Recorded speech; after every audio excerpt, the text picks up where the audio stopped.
Welcome to the Attention Deficit Disorder Expert Podcast Series by Attitude Magazine. Hey everybody, good afternoon. It's Susan Kaufman. I'm here for Attitude Magazine and our weekly ADHD Experts broadcast. Thanks so much for joining us today. Today we're talking with Dr. Mark Bertin about ADHD and autism. Dr. Bertin will be helping us distinguish between the social concerns that accompany ADHD and those that are more specific to autism. And further, he'll be offering some advice for cases where the two conditions overlap, which is actually quite common, and advice for pursuing an accurate diagnosis and for the most effective interventions for children struggling socially and emotionally with ADHD and autism or both. Let me introduce Dr. Bertin to you. He has been a wonderful expert for Attitude, and I think many of you have probably heard him speak before. I hope you have read his articles on attitudemag.com. Dr. Mark Bertin, he's a developmental pediatrician. He's based in Pleasantville, New York. And he's the author of The Family ADHD Solution, which is a book that integrates mindfulness into evidence-based ADHD care. He is an assistant professor of pediatrics at the New York Medical College, on the faculty of the Windward Teacher Training Institute, on the editorial advisory board of both Common Sense Media and Attitude Magazine. His blog is available through Huffington Post, through Psychology Today, and for much more information, please visit his website, www.developmentaldoctor.com, or search the Attitude website for a number of wonderful articles by Dr. Bertin in our archives. I want to introduce the sponsor of this webinar, NEBA Health. Sponsors of our webinars make it possible for us to offer them weekly at absolutely no charge to our listeners, and we are always grateful for their support. So NEBA Health offers the first FDA-cleared brainwave test designed to help clinicians determine if a child's symptoms are due to ADHD or some other condition. NEBA's brainwave test is only available by prescription. It's non-invasive. It takes minutes. And to find a NEBA provider in your area, go to nebahealth.com. It's nebahealth.com. So, Dr. Bertin, thank you so much for being with us today. Thank you, everyone, for joining, and welcome everyone who's watching the recording later. Obviously, this is a big topic. We got a lot of people signed in, and it can be pretty muddled. And really, when you look at both ADHD and autism, one of the rules of care is that there's often more than one thing going on. So really the topic for today is how can we separate when it's important, or at least intervene for kids who are having social difficulties. And really, even in setting it up, I think I often think of things in my practice, for example. We need to be looking at two things kind of side by side, and they inform each other, but they're slightly different. One is what are the interventions we can put in place that might support a child who's having difficulty in some area of life? The second one is there a specific diagnosis going on? And they're related, but they're not exactly the same all the time. Just the diagnosis can be a bit of a moving target as children develop and change. Things can muddle diagnoses, but really there are no hard, fast tests for any diagnoses in child development right now. And I kind of want to talk through all of what can inform our decision-making, both around intervention and around diagnosis. So I'm going to start today by talking about autistic spectrum disorders initially. And I think really, if you have to boil it down to what causes the challenges with autism, in essence, for the whole spectrum of disorders, where you have on the one end children with such intense symptoms of autism that maybe they're almost disconnected from the world around them, or seemingly disconnected from the world around them, to the far, far, far other end of things, where you have children who are really actually quite socially extroverted, but just having problems understanding their social world. That what ties together the autistic spectrum disorders from a diagnostic point of view is that where social development happens intuitively for most children, for someone with an autistic spectrum disorder, those aspects of social development don't happen intuitively. So in essence, where you don't normally have to teach a child how to play imaginatively, or how to understand what we call joint attention skills, which are skills which are actually kind of abstract. So for example, pointing, where you make this gesture with your hand, and then everybody kind of intuitively understands that we're not meant to look at your finger, we're meant to look at whatever line your finger is creating off in space somewhere else. And that's a pretty abstract leap, but that skill typically develops in infancy before your first year of life. So those sorts of Social markers are what define social development. The other word that's important to understand is often called social pragmatics. So pragmatics are all the intuitive parts of social and communication skills. So for any child who has an autistic spectrum disorder, the way we're looking to make a diagnosis, the pattern of development we're looking for is some aspect of social delay, meaning those social skills on some level just aren't there. And that's one of the things we're going to talk about today, different from ADHD, which I'm getting a little ahead of myself. But that's the bottom line, is that socially someone's skills are delayed, so that really, even if you were able to get rid of all the distractions and all the other things going on that confuse them, there's some aspect of social development that hasn't come intuitively.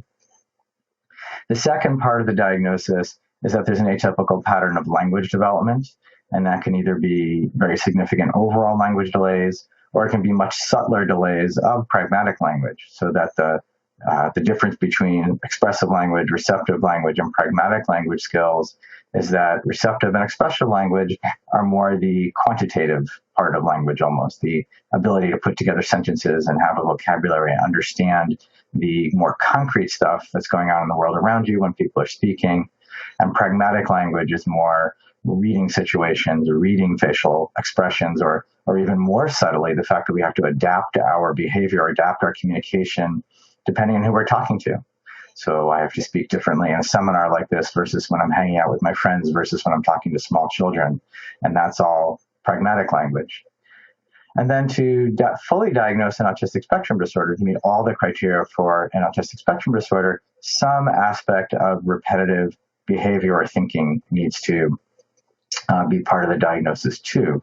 And that can be the really stereotypical stuff like hand flapping or rocking. It can also just be an obsessive, intense interest, so an unusual interest. And that's because when we look at the sort of more modern diagnoses of the DSM-5 diagnoses of autism, it's important for our discussion today to recognize that everything's sort of been grouped as autistic spectrum disorders. And I can't really spend time today on why that change was made, but we don't really use the term Asperger's anymore. If we're following the textbook, Asperger's is what we call mild high-functioning autism.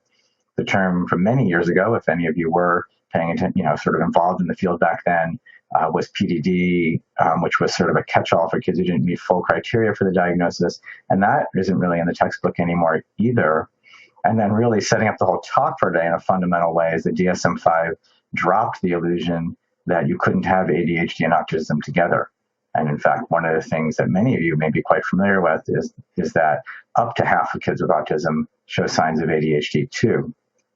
So really the way we're supposed to classify autism when we see it now, or when we try to hopefully make this practical, you don't want to just label kids for no reason, but to actually help guide treatment, what we're looking to do is show that pattern of symptoms I started with, and then define, is it mild, moderate, or severe? And then the other piece of it is often that children with autism are at risk for overall intellectual impairments, for being cognitively delayed, in essence. But that's not inherently part of the autism diagnosis. And instead of having a catch-all term called PDD, when children don't meet full criteria for the diagnosis, but are clearly having that kind of pragmatic social communication difficulty, the term often used now is called a pragmatic communication disorder, meaning that they don't intuitively understand that social communication part of life. We can start monitoring for social development. One of the reasons we know autism is a genetic disorder and almost certainly hardwired from birth is you begin to see social development very early in childhood. And when you're trying to figure out whether somebody who's having social difficulties and maybe showing some signs of autism and some signs of ADHD has a broader disorder of social development, one of the things you need to look at is just start tracking back into their developmental history. So hopefully, when you can get a really good developmental history, you can start looking for these early markers of social development. So one of the most important, most specific ones, actually, it's interesting. I see now as I laid out the slide, there's actually that first line can be a little deceiving because in a very specific way, pointing and responding to name are considered very concrete markers of social development. By your first year of life, children typically are pointing and gesturing and responding to their name consistently. Whereas eye contact, I would actually say, is a more non-specific marker of social development. It's important to develop good eye contact but kids often have avoidant eye contact for other reasons too. You can have avoidant eye contact for reasons of distractibility, for anxiety, and for lots of reasons. So one of the things that I think comes up and confuses things around autism, this is really just a side note, is that there are non-specific symptoms of it and very specific symptoms of it. So even things like toe walking and rocking and hand flapping, you can see in children who don't have autism. The specific autism symptoms are always the social communication piece. So the same thing goes for back and forth play. There's been studies at Yale showing that children engage actually in very simple back and forth play almost down to 6 weeks of age. You can show children smiling when their parents smile. And then as that first year of life develops, that becomes almost back and forth play where you smile, they smile, and then they smile to make you smile. Or they start playing games like peekaboo. And then just after your first year of life, one of the other really important aspects of social development is that imaginative play and social development track very closely together. So typical development of imaginative play begins right after your first birthday, or sometimes within a few months of your first birthday. And again, when you're looking to differentiate autism from other things causing social differences, imaginative play in itself tends to be a very good sign, a good tracking of social development. So kids with strong imaginative play skills often have strong social skills, and kids who have delayed imaginative play skills, it's often a red flag to check in terms of their social development. One of the things that's important to know for any of you working in early childhood, I imagine for many parents signed on today, your children are already older than this, is there actually are situations where really you should be screening all the time for social development. And, when I'm training pediatricians, this is an important point. These are some pretty significant red flags. And once any of these things happen, no communication skills, especially no gesture language, losing skills, any of those sorts of things, children really should be evaluated immediately. And I think the reason I wanted to include that in this seminar is just the recognition that if you have, I think Susan almost alluded to this in the introduction, if you have a child with ADHD who's having intense social difficulties, it's always important to come back to the fact that the rule of ADHD is one of comorbidity. It's one that things tend to tag along with it. And whenever someone is being supported for behavioral challenges, for emotional challenges, for any difficulties with ADHD that aren't resolving as quickly as we would hope, one of the most important things to do is step back and reconsider, have we caught all these other things? Is there a language piece to this? Is there something else going on that needs intervention? So before moving over to talk about ADHD and social development, it's such a compact, these seminars are such a quick overview of things, so I'm trying to pack a lot into 30 minutes here, is that autism has the same challenge often as ADHD, is that there's many overlapping factors to it. So kids with autism can have ADHD, and that overlap I'm going to come back to at the end because it's quite significant when you have both. And really, you can have two different things impacting your social interactions at once. And when you have ADHD and sort of growing social skills, you may have a harder time showing that improvement in social skills. Autism can cause a lot of anxiety, obsessive behavior, irritability that causes behavioral difficulties, social difficulties as well. And sleep problems, I just think, are common enough that they need to be, it's just become first and foremost in my field a little more, recognizing the importance of managing sleep on daytime behavior and attention. So with autism, all of these things may be occurring along with autism, but again, when you're trying to sort out for an individual child, if their difficulty is ADHD or autism, when you're evaluating for autism, what you're primarily focusing on is social and communication development. And that's what you want to keep coming back to. The challenge, of course, is that that's compounded by ADHD symptoms. And as we're going to talk about in a moment, that ADHD itself can mimic some of these things. So what is ADHD then? ADHD is really underdescribed by the traditional textbook diagnosis. So this isn't the full diagnosis. Of anyone who's familiar with this probably recognizes this is a partial list of ADHD symptoms. So the textbook definition of ADHD talks about a group of symptoms having to do with inattention and a group of symptoms that has to do with hyperactivity. And the more important concept is that we're looking for a pattern of development. We're looking for, can we establish a trait in essence? With ADHD, those traits have to do with a larger skill called executive function I'm going to talk about next. But I wanted to start with this kind of core approach to ADHD symptoms because it's important to recognize that even among the more common symptoms of ADHD, many or most of them impact social and communication skills, and that isn't always focused on enough. So distractibility, interrupting, overly talkative, overly impulsive, the emotional reactivity that's core to the diagnosis of ADHD, all of those behaviors clearly can cause social difficulties. But even as I'm beginning to talk about them, hopefully you're beginning to see the difference between the two conditions, because in the end, nowhere in there are we talking about social intuition specifically. The difference here being that children with ADHD often do understand the rules. They often can't show that they understand the rules, and they often cover up afterwards in different ways because they feel bad about it or they don't know exactly how to manage a situation that's gone wrong. But if you could quiz them in a direct way, which unfortunately very often we can't, you'd find that actually they can read a social situation. They do have social intuition. Of course, the broader issue with ADHD, and this is where I think if on the one hand we define autism and we want to try to define, sort of sort out who has autism based on social and communication skills, I think it was the last webinar I gave with Attitude Magazine was about comorbidity in the broader sense. I think the core concept, if you're trying to sort out whether someone has symptoms of ADHD along with whatever is going on in life, whether it's social issues or school issues or anything else, has to do with executive function. I think the most practical way to view ADHD, from my point of view, is as a developmental delay in executive function. And that may not be literally true on a neurologic level, but practically that's the way you want to be looking at it. Executive function is a skill set that works as the brain manager. Anything you do in life that requires management likely involves executive function. We have to manage our behavior, to manage conversations, manage attention, manage time, manage emotions. So anything that requires management likely requires executive function. And yet kind of the core way to consider what executive function is executive function is the managerial skill set. It's the organization and planning skill set that kind of overrides everything, but it isn't the actual skills we're capable of in any situation. So it's a matter of coordinating, our academic skills or coordinating what we understand socially. And that's what it means to have difficulty with executive function in life. Often the skills are under there, but kids can't show them consistently. And I actually haven't mentioned that word today. I think one of the most important concepts to bring to this whole discussion of social and communication skills is that idea of consistency. Anytime you have a skill down cold, you'll show it more consistently. And that goes for attention as much as it does for social skills. So one of the things I think that can be confusing is you have children often who can focus at times or can behave well socially at times.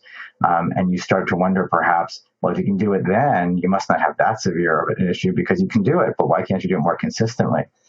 And really both for the social deficits in autism and for the attention and executive function differences in ADHD, it turns out it often isn't a complete absence of skills that a child has.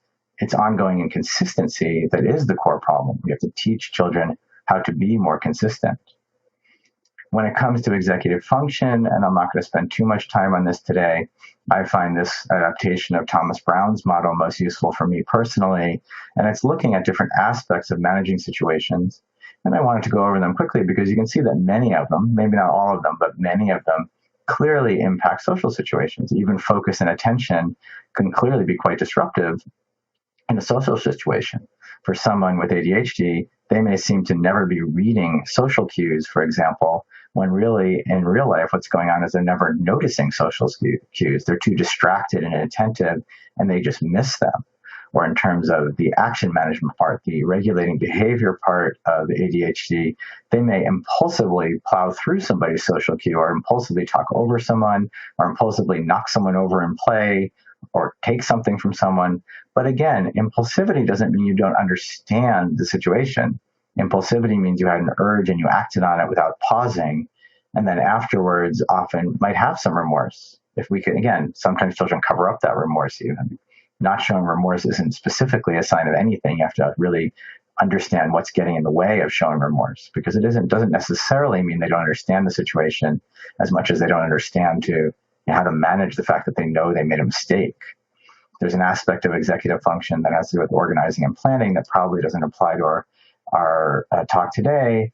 But then the rest of this really does often apply to conversation. Information management is the ability to handle a whole lot of information all at once, and clearly is going to affect conversation if you just can't hold on to all the details, much less if you're distracted in your own mind and off somewhere else half the time to begin with. There's a huge emotional component to ADHD. And again, this is one of those places we're going to come to in a moment where really the far more important thing is going to be intervening, but you can't always separate the emotional reactivity that happens with ADHD from the emotional reactivity that happens with autism. It goes along with either or both. And then sustained effort in and of itself and processing speed can affect conversation and social engagement in different ways, either because you get bored before the group does, so you can't stick with play because you're already on to the next thing. And processing speed can be a much subtler one, but it makes it hard sometimes if you're processing information at a different pace. The conversation just may be moving quicker than you can stay up with it, which again doesn't mean you have a specific language delay, but it's certainly going to affect communication. And that is something that I don't think gets talked about enough around ADHD, which again is different than the social delays that go with autism. So in ADHD, children have a risk for communication delays to begin with. So when you're looking for comorbid conditions, language delays are on the list of things to consider. As I mentioned already, the primary ADHD symptoms often affect communication, but then as we just went over, executive function, the ability to quickly process information and organize it and reply at the same pace everyone around you is having a conversation, all affect communication skills too. When I talk sometimes about mindfulness in ADHD, for example, mindfulness just means awareness in its simplest sense. It isn't really about focus specifically. It means, can I skillfully handle whatever situation I'm facing? And one of the examples I use a lot has to do with communication and just recognizing, for example, that in a busy, crowded situation with lots of stuff going on and lots of distractions, it may be very hard to communicate skillfully. So handling that situation well may not be training our brain or something to the point that we can suddenly focus perfectly, but it may be recognizing that ADHD is affecting and undermining communication in that situation and being open to the possibility of just saying, I can't have this conversation here. We need to go somewhere else where my ADHD symptoms don't get in the way so much of our conversation. Because in the end, ADHD begins to start mimicking more intense social and communication issues because it hinders what you're actually doing day to day. And really, that's the core to looking at when ADHD symptoms are affecting social behavior. So for someone who has concretely only ADHD symptoms, you're often going to see that they're either missing or sort of plowing through social cues. But in a quiet situation or just from getting to know them over time, it's clear that they really do understand them on some level. Their behaviors disrupt the social situation, so they look like they're misbehaving. And we always have to remember that kids don't always have the most sophisticated emotional resources quite yet. They're just kids, so that when they screw up in a social situation in some way, or when they embarrass themselves, or when they, break some rule that they almost immediately recognize they broke, what they follow up with may not be so clearly a sign of understanding the situation or remorse, but that doesn't mean they don't really understand it. They don't manage a social situation well, and they don't manage the repair of that social situation well, but it doesn't mean that underneath it all, they have a social delay. And that's really the defining factor between the two conditions from a diagnostic point of view. So for children with autism, they have the social communication delays. For children with ADHD, there's Russell Barkley's famous quote of, it's not a disorder of not knowing what to do, it's a disorder of not doing what you know. So for a child with ADHD alone, for all the social difficulties they're having, for all the apparent disregard of social cues, over time in quieter moments, through helping them with their ADHD intervention, it becomes apparent that they really do understand the social cues themselves, that they really do have communication skills, that they can read a facial expression and understand gesture language and have imaginative play skills. And really, when you look at some of the broader markers for autism, it has to do with that bigger pattern of delay. And I think I just want to summarize that for a second, because I'm not sure I said it, sort of put it all together. Social delays are things like not reading facial expressions, humor and empathy, gesture language, imaginative play. Those are all things that have very specifically to do with social development. Whereas ADHD, again, is primarily, the easiest way to think of it is an executive function-based disorder. So how do we provide supports for children who are having these types of social abilities. And I'm going to summarize that for just about 5 minutes and then really just open it for questions. I'm always interested in hearing what people have to say and what specific questions people came with today. It always comes down to me, like I started today, with at first just observing what are a child's developmental abilities? Where are they struggling? Because many of the interventions are going to be similar regardless of the diagnosis. Now, that's not 100% true. Clearly, that doesn't define the fact that we do ABA therapy for autism quite often and doesn't talk about the medications for ADHD. So the diagnoses do open up some options that are different between autism and ADHD. And yet somewhere there in the middle, there's a huge overlap of just looking at, well, how can I be most supportive for this child? Or really, as my starting point, how can we be most supportive for this family? Because on the one hand, we always need to support parents first because this is incredibly stressful and overwhelming quite often.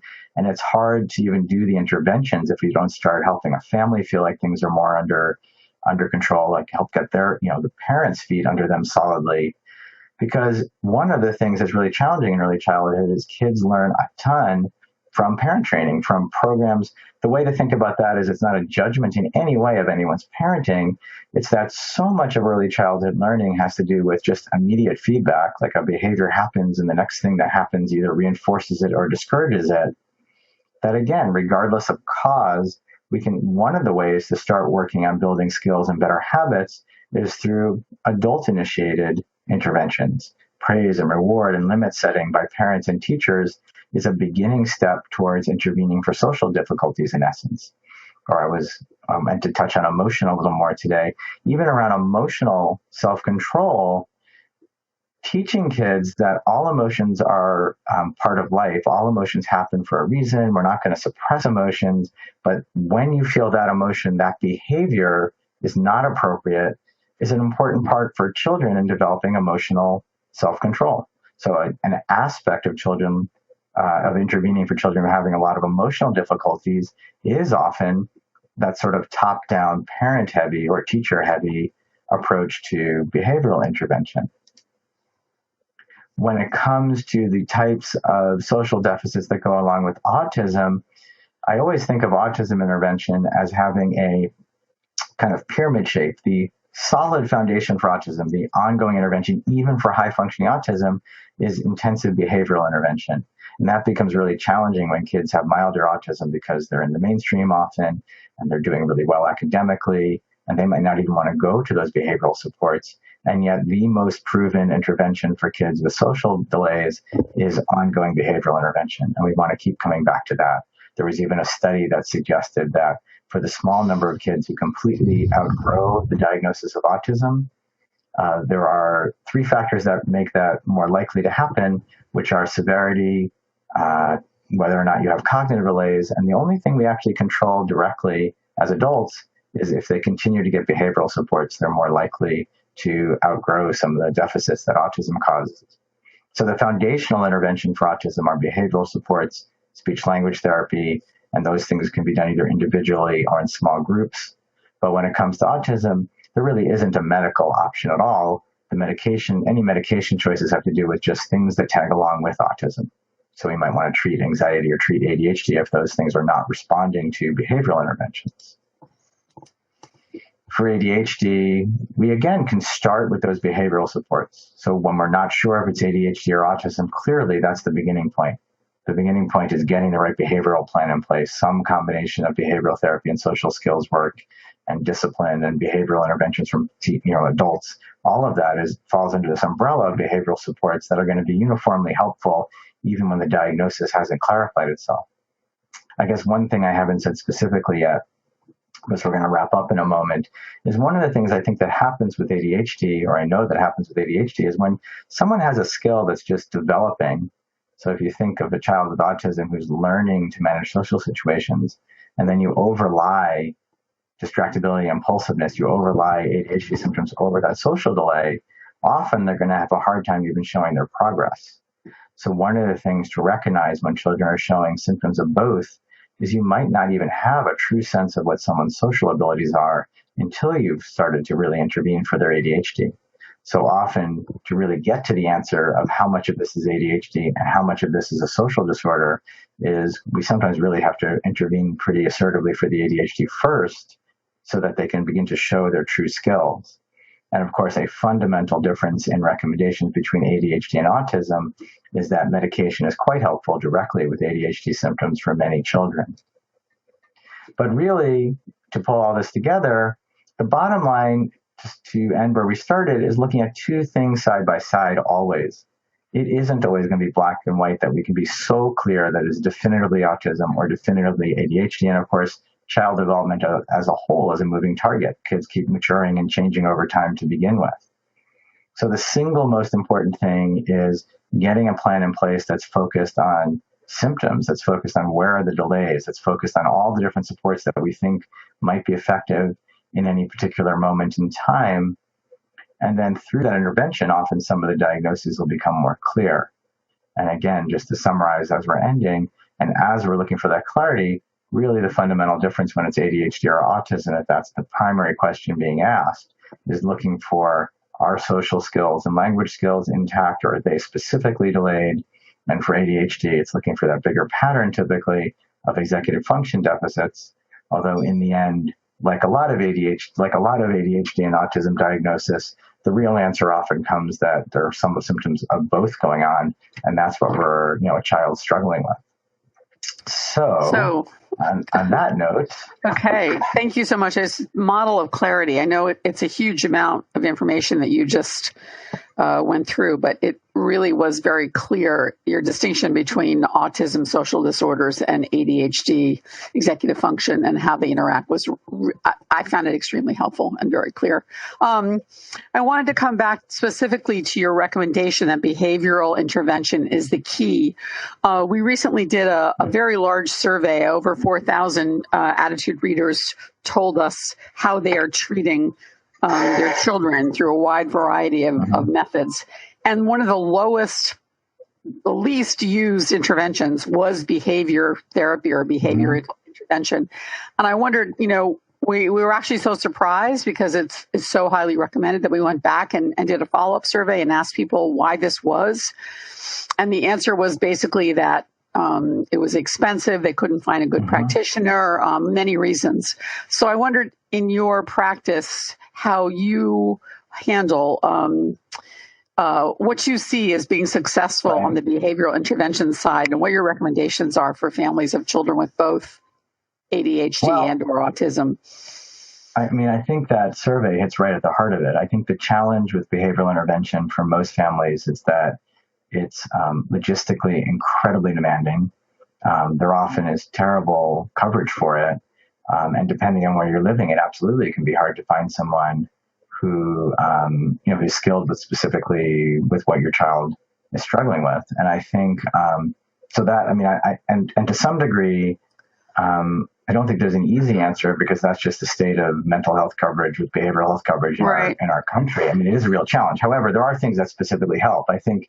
And it depends a little bit on what's going on. From the point of view of autism diagnosis, one of the reasons to make a diagnosis, the most practical reason to make a diagnosis from a child's point of view, is that it guides services very specifically. So if a child has symptoms of autism, that really does put pressure on a school district to do the right thing in terms of supports in school.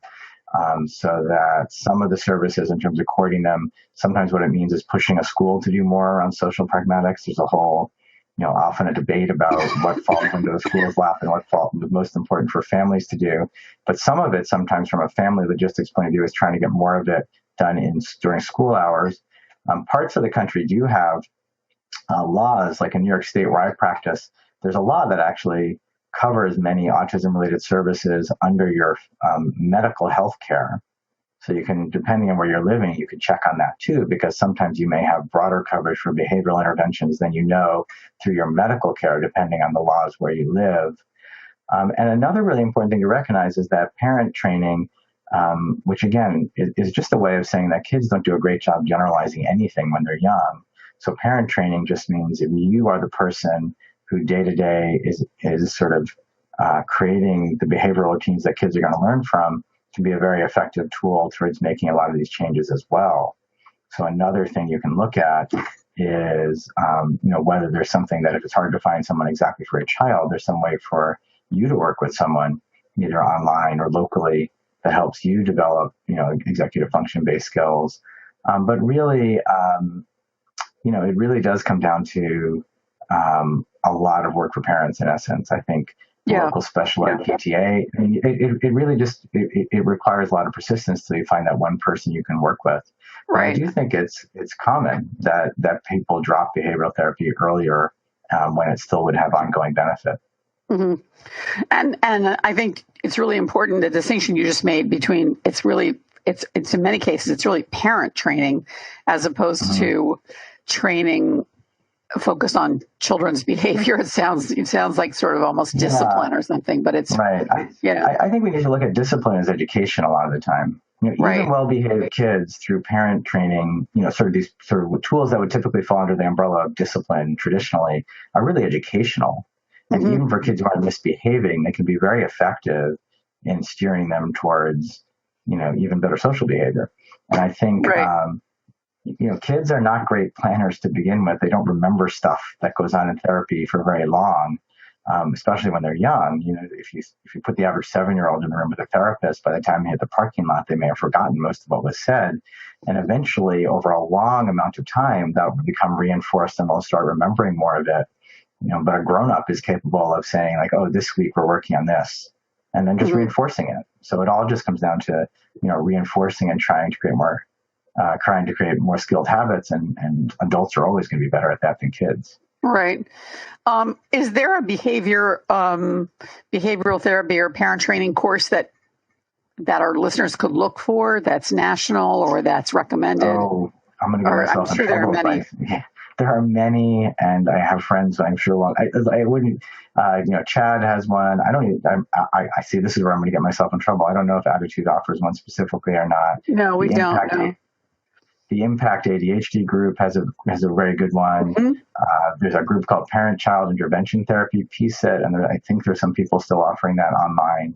So there are multiple online programs people can find, and I probably omitted someone who's going to be very angry. Well, so probably that's something that we could do. We could at Attitude probably review various options and inform our readers as to what they are, because I do think it's very needed. So, okay. Let me see. We have lots and lots of really good questions. You guys need to turn the music off. Oh, okay. Here's an interesting question. Do you have any suggestions for helping parents adjust to hearing that their child has a diagnosis of ASD and ways to remain positive about their child's future? That's the sort of question where I'd love to hear what you've worked with, whoever that person asked that question first. It's hard to, it's an incredibly challenging and moving situation when we all have ways we picture life. And then when kids get diagnosed, it can be totally overwhelming. So I don't, it's hard to answer that question without, sort of guessing what your experience has been like. I would say that personally, a large part of why I started teaching mindfulness for parents is because I thought the needs of parents was kind of overlooked in the field. That the fact that, so what mindfulness is, traditionally, in spite of the fact that it's having its little pop moment in the sun and there's a lot of cliches and everything else, really on a traditional level, it's much more serious and much more grounded. I mean, it's a long-standing practice to help us come to sort of relate to whatever's going on in our lives differently. So it's all about dealing with life as it is with a little more, developing equanimity over time and helping us, with this sort of inherent mental bias that it's so easy to get caught up in what things are negative, what things aren't working, and they're all, might need some problem solving too, but to find more balance, to not get as caught up in them so that we can really see, the positives in any particular situation or in any particular individual, as well as manage the, more practical stuff in life. So really that, I would have to say, if you're asking for something specific, that is a large part of what the practice of mindfulness is about, is dealing, the core message is that life is inherently uncertain, doesn't always throw us what we expect. And the more we can work on how we relate to that situation, it begins to affect our well-being over time. So I guess that's a kind of wordy way of saying that. No, it's interesting. That mindfulness may help. Right. So. I agree. Here's a very interesting question from Erin. She says, many parents encounter psychologists who want to use talk therapy with kids with ASD. Right. And yet these children have insights into and limitations that makes talk therapy have a limited value. What should we be looking for? What kind of training should we be asking for? That's a great question. I mean, certainly if you're going to work with anybody who has, if you're going to work with anybody, you want to find someone who's very familiar with whatever your child is dealing with, whether it's ADHD or autism or both. Really, from a research point of view, what tends to be most studied for ADHD and for a lot of higher functioning kids with milder deficits in autism is cognitive behavioral therapy, which is more an approach looked at, changing skills and introducing new skills, whether it's managing anxiety as a skill. And talk therapy, can have a role, but that, like you're saying, that requires a sense of intuition, and often has more to do with, its own niche. Psychotherapy is its own thing. But in terms of intervening for ADHD and autism, it's usually cognitive behavioral therapy informed. It can be ABA. ABA therapy stands for Applied Behavioral Analysis, is traditionally for kids with very severe autism, but actually there are many modifications of it that can be useful because a lot of teaching social skills is really not going at them from an intuition point of view, but from a more pragmatic point of view, teaching specific skills and reinforcing them until they generalize. So I think that's a great question, and you're right that I find, that's the sort of intervention that's most helpful. Right. And can you talk about the difference between CBT and DBT? We were hearing a lot about DBT lately. Well, that sort of brings me, it's kind of carrying on a theme. So CBT, cognitive behavioral therapy, is a form of therapy that's very much about, managing behaviors as behaviors and trying to teach more practical behaviors when you can. What DBT is actually mindfulness-based cognitive behavioral therapy in essence. Okay. So it is a branch of cognitive behavioral therapy developed by someone very familiar with mindfulness many, many years ago that tries to bring in that concept of mindfulness practice to cognitive therapy, because, again, the skill you're generating with mindfulness is awareness of really often your inner experience, so awareness of habit, awareness of assumptions, and then trying to create enough of a pause, sort of enough space to notice that and start working with it differently. So DBT in essence is mindfulness-influenced cognitive behavioral therapy. Oh, that's interesting. I never heard it described that way. That makes sense, because DBT focuses on being aware of oneself. Yes, so yeah, exactly. A question about anxiety. Does the presence of autism with ADHD increase the likelihood of anxiety? And there have been other questions related to how to treat anxiety when it's present with both and either autism or ADHD. Sure. I mean, I think there's several different, anxiety is one of the most complicated comorbidities that goes along with both conditions. And I think, again, it's always easier to me to try to keep it simple first, even though real life is far more complicated. On the one hand, a lot of anxiety in life certainly comes from just being in situations that you find overwhelming. So one thing that you often see is if you can help someone with anxiety related to autism manage their social world differently, their anxiety will decrease. And the same thing goes for ADHD. If you can get the right supports in place educationally, or if the medication starts working, or something clicks around ADHD care, your anxiety often goes down. So there's a practical side to it, and just recognizing that treating the broader disorder can help with your anxiety. Then anxiety is really common in both conditions. So if anxiety is persisting, really, again, from a clinical point of view, cognitive behavioral therapy is the initial intervention regardless of cause. So, it's sometimes just when you can't know for sure what's causing what, sometimes that's what you have to strip it back to. As we know, cognitive behavioral therapy can be quite effective here, and try to get, which is basically trying to teach someone the skill of managing anxiety differently. And that would be my typical approach. And then, there is the fallback of using anti-anxiety medications when kids have anxiety for certain. But the goal typically is to try to give behavioral therapy a shot first. Okay, yeah. And that's certainly the recommendation of the AAP and other authorities. Yeah. This is a question. There are a few questions relating to medication.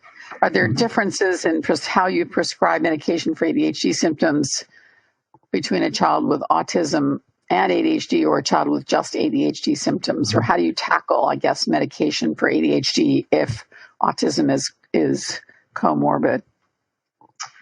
When kids have both, there are two views, although practically speaking, most people would say you don't really treat the ADHD, don't use the ADHD medications differently. Although I always feel like it a little bit has to do with talking parents through the situation.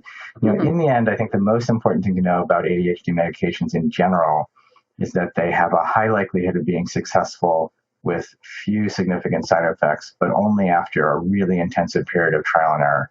Right. And as long as you just recognize that trial and error is going to be, part and parcel for trying the ADHD medications, you can kind of follow the same order you would even if someone, didn't have autism.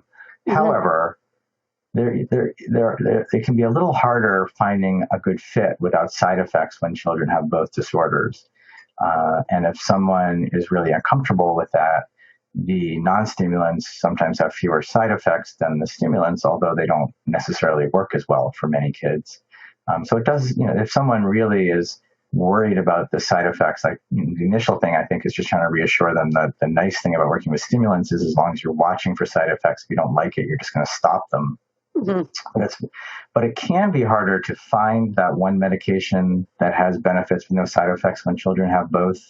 But it doesn't practically change how you use both the medications in a specific way. It's still always going to come down to that trial and error, which can be miserable to go through. So difficult. We've experienced, we've had so much feedback about the real difficulty of getting the right medication and the lack of support that many of our readers have to work through that trial and error period. I know it's really tough. I think that's a lot of reason. Yeah, that's a lot of reason I think the medications have the reputation they do. Is if you get stuck in the middle of the trial and error, you're going to feel like things are awful, understandably. But really, for most people, if you get through the end point, you're going to come up with something that is at least somewhat effective without side effects. Yep. So difficult, right? There are a number of questions here, which I'm not sure. You tell me if you think that they're in your wheelhouse. Yeah. How to talk to family members who insist that this behavior is just boys being boys, or a spouse, or others who just really don't seem to believe that these are real disorders. Well, obviously that's a huge question, but I do have a quicker answer for it because the way I see typical development is that there's a huge range of typical development around social skills, around play skills, around executive function too. And really, to me, the shorthand for when it's no longer boys being boys is within typical development, you're not causing yourself ongoing difficulty. That's really the way I tend to think about it. Lots of kids have executive function skills that are stronger than other kids. Some kids struggle developmentally appropriate ways with, focus and organization and stuff when they're in early childhood. But you really shouldn't be so far behind your peers that you're causing yourself some kind of chronic difficulty. And I think that's really what it comes down to for me across both of the diagnoses. Impairment is part of the diagnosis. You don't have a problem until it's so severe that you're causing yourself a difficulty. And for anyone who's really struggling, getting a family member to buy in or a friend, I also think it's important to recognize that so many of the initial interventions are educational in some way or another. Even the behavioral therapies are educational in essence, that sometimes you just want to focus on what can we do here that's going to help this child, feel better in life. And not, and just recognize that, even seeking a diagnosis is about guiding services and in the short run, don't get caught up in all the other implications or I mean, I hope that makes sense. Like, not that anyone gets caught up in that way, but don't, it's like, I guess the most concrete thing is that, for example, people I think often avoid or put off getting diagnosed with ADHD because they combine the diagnosis and treatment with medication specifically, when there's just huge benefit to understanding why someone's struggling. So even if you're nowhere near using medication, that's fine, but your child's still going to benefit with the educational supports and maybe some behavioral supports, or just understanding where their difficulties are coming from. All of that changes a lot. And I think seeing it from that perspective helps a lot too. Yep, the diagnosis is always helpful. Do you have any experience with companies that suggest that they can help find the correct medication for ADHD through genetic analysis? What's your recommendation on that concept? I guess it primarily addresses amphetamine versus methylphenidate. Is that right? Yeah, I guess my own personal experience is that, at this point in time, the trial and error, the stimulants work day by day anyway. So, by the time you're done with that, you could have been done with the trial and error, I guess, is my experience when it comes to ADHD medications. Okay. I mean, they're being used for a lot of other places in mental health, but certainly for the ADHD medications, that's been my take on things so far. Okay. Here's a question, boys, a big one that we see also. Can children outgrow ADHD? Will medication be required lifelong? I know. A big question to end with, and a complicated one. Right. I mean, I would say no one knows for sure yet. There's some researchers who say that some percentage of kids can outgrow ADHD, although everyone debates what percentage that is. They used to say 50%. Most people would say much less than that now. A lot of people feel like even for people who choose to go off the medication, it's not that their ADHD is completely resolved. It's just that it's improved enough that they choose to go off the medication. I think there is always, the part of the brain that's involved with ADHD matures to almost 30 years old. And, so there's always the opportunity to keep growing. And there is some evidence developing that the interventions themselves may make it easier to outgrow outgrow your ADHD. So, the nice thing about the medications on some level is that they really are a day-to-day decision. So even if you are an adult who's choosing to take the medication continually, on some level, that really is just, practically speaking, a day-to-day decision that it's still useful. You're not committing to more than that, in essence. Right. Yeah, I think we just had some interesting articles by Dr. Rothstein, who's at Penn, and about young adults who don't want to take medication. And his response was basically, go ahead, try going off it and see how you do. Make a decision based on exactly how your life is going. Right. Yep. His bottom line, though, was no driving, no ADHD driving. He's like, I think that's a whole other discussion, which we could have a different day. There is a lot to ADHD that doesn't have to do with school or social situations. And if you're really going to fully evaluate whether you're benefiting from the medications, you have to look really in all aspects of life to see if there's some impact of ADHD. Yeah. So here's a question, which is an interesting one. Does ADHD medication address the emotional issues of children who have ADHD? In other words, we think of medication as helping address distractibility, focus, and so forth. But does it also address the emotional dysregulation that kids have? The impact of the medication on the emotional part of ADHD kind of varies a lot person to person, and so that the answer to that, unfortunately, is sometimes. Like, we can't know for sure. There are a couple of like Intuitive can help, particularly with the irritability, and there's some nuances to it all. But basically speaking, I usually think that the way I help sort of organize people's thoughts for tracking ADHD medications is the medications tend to do really well with the stereotype of ADHD. Attention, hyperactivity, impulsiveness. Those are the symptoms that the medications do best. The bigger umbrella that defines ADHD, which includes executive function and emotion, it doesn't change all that much necessarily to use medication. And emotion just falls in the middle somewhere. I mean, you don't really know until you get there, unfortunately. Okay. Interesting. Yeah. We have so many parents who come to our webinars whose children have some severe, behavior problems. Right. And figuring out how to treat that is perennially difficult, I think. Absolutely. Yeah. So let's see. Here's a question. Interesting. Can a teen that has been diagnosed with both ADHD and autism ultimately be diagnosed with bipolar disorder? I guess that's a question relating to the comorbidity of bipolar disorder with ADHD and autism and how common that is. Yeah. Well, I don't think, but I think yes, it's on the list of things that can happen. Although it can also very easily be misdiagnosed because the emotional ability that goes along with either autism or ADHD can sort of mimic what people are looking for around bipolar too. So it isn't. It does occur more commonly than it would without ADHD or autism, but it's not. It's not one of the more. It's not the most common comorbidity either. Okay, great. Last question. I know, Dr. Bertin, we've taken a lot of your time. We are grateful to you. Do parents of children who are prescribed stimulant medications need to worry about addiction? This particular writer has quote alcoholism, throughout her side of the family, as most of us do. I think. Does she have to worry about her child becoming addicted to stimulant medication? I mean, so when it comes to, again, bigger questions here being asked towards the end, but the short answer is that when you look at ADHD puts you at risk for substance abuse, and most of their newer research seems to suggest that treating ADHD actually minimizes with stimulants, cuts down your risk of substance abuse.